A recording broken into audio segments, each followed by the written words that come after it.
দর্শক দেখতে পাচ্ছেন এই যে কাপ্তাই লেকের এখানে আপনার এই যে মানুষ অনেকেই আপনার বোট থেকে পড়ে গিয়েছে। সবাই পড়ে গিয়েছে পুরো বোটটা থেকে। এখন এই যে এইখানে মানে প্রতি বছরই এরকম ঘটে কিন্তু এটা আজকে নতুন না। তারপরেও আজকে এই দুর্ঘটনাটা অনেক ক্ষতির সম্মুখীন হয়েছে সবাই। তারপরেও আপনার জানে বেঁচে গিয়েছে। কেউ মারা যায়নি এই তথ্য পাওয়া গিয়েছে।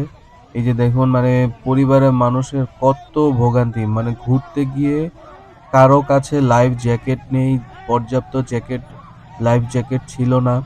পর্যাপ্ত সেরকম দক্ষ চালক ছিল না। তাই আসলে এরকম দুর্ঘটনাটা ঘটে। উম প্রত্যেকেরই আসলে যে অবস্থা মানে জান চলে যায়। বাচ্চা-কাচ্চা মানে এই যে দেখেন ডুবে যাচ্ছে।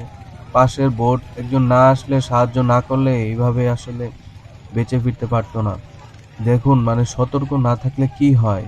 এবং উনি মানে এই বোটটাতে অনেক অতিরিক্ত মানুষ নিয়েছিল। এজন্য এরকম একটা দুর্ঘটনা ঘটে।